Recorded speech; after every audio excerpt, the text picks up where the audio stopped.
बिल्कुल मैं आपकी बात से सहमत हूँ कि एक वर्ग ऐसा है जो इस देश की जवानी को उस रास्ते पे ले जाना चाहता है जिस रास्ते पर युवक भटक करके वो सृजनात्मक काम ना कर सके।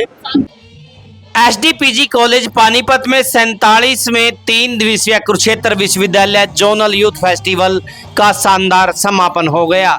शानदार प्रदर्शन के आधार पर आर्या कॉलेज ने प्रथम स्थान प्राप्त किया, वहीं एसडीपीजी कॉलेज ने द्वितीय ट्रॉफी पर कब्जा किया। दिन के प्रातःकालीन सत्र के मुख्य अतिथि राजेश गोयल जो प्रख्यात सामाजिक विचारक एवं कार्यकर्ता हैं, वहीं वरिष्ठ अतिथि के रूप में स्वर्ण मित्तल जो एसडी एजुकेशन सोसाइटी के ज्वाइंट सेक्रेटरी हैं, उन्होंने शिरकत किया। इसके अलावा राजेश गोयल ने कहा कि युवा महोत्सव का हिस्सा बनने से युवाओं को अत्यंत लाभ मिलेगा। यहाँ न केवल युवा अपने कौशल और जुनून का प्रदर्शन करते हैं बल्कि उनका व्यक्तित्व भी निखरता है। विद्यार्थियों में राष्ट्रीय एकता, सांप्रदायिकता, सद्भाव, भाईचारा और साहस की भावना का विकास होता है। नमस्कार भारत ने भी राजेश गोयल से विशेष बातचीत की, सुनिए उन्होंने क्या कुछ कहा। हरियाणा कल्चर को एक बचाने की मुहिम है, क्या कुछ कहना चाहेंगे? जो विलुप्त होती हमारी सभ्यता है, इस प्रकार के प्रोग्राम किस तरह के जो परिणाम लेकर आए? देखिए, जब लंबे समय तक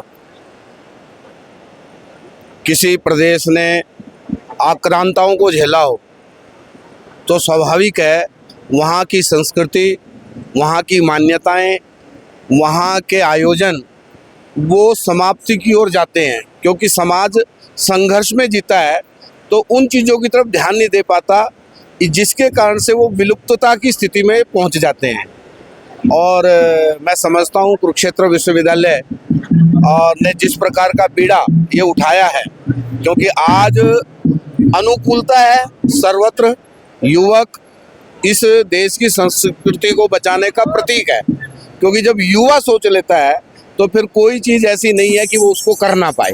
तो मैं समझता हूँ इस प्रकार का आयोजन ये लंबे समय तक और हरियाणवी संस्कृति को बचाने का काम करेगा और युवाओं के मन में एक विश्वास जगेगा कि भाई हाँ, हम जिस संस्कृति को मानते थे वो संस्कृति अधूरी नहीं है, वो संस्कृति गंवार नहीं है, गाँव की नहीं है, वो वास्तव में हरियाणा की पहचान है और हरियाणा देश की पहचान है। सर, जैसे कि फिल्मों के माध्यम से, नाटकों के माध्यम से अधिकतर देखा जाता है कि जो हमारी सभ्यता है उसको छुपाने का प्रयास किया जाता है।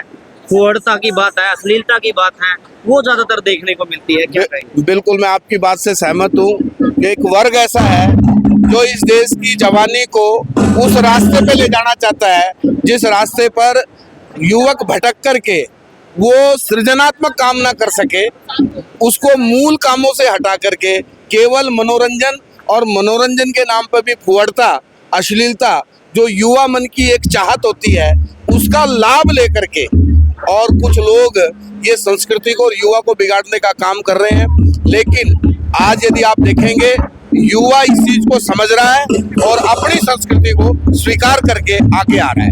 जो इस तरह की फिल्में आती हैं या नाटक आते हैं, हालांकि कुछ ऑब्जेक्शन उठते हैं लेकिन वो प्रभावी नहीं होते, तो कोई ऐसा होना चाहिए कि इन पर बैन हो, इस तरह की चीजों पर बैन हो? देखिए, बैन बहुत चीजों पे होता है, सरकारें बैन कर देती हैं लेकिन नए रूप में वो फिर प्रस्तुत हो जाते हैं। वास्तव में तो ये समाज के प्रबोधन का काम है।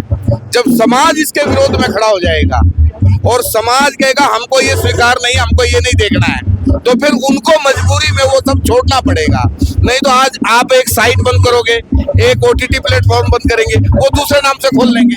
सरकार ने बैन किया है, जब वो सरकार के ध्यान में आएगा 4-6 महीने बाद वो उसको बंद करेंगे, फिर वो नया खोल लेंगे।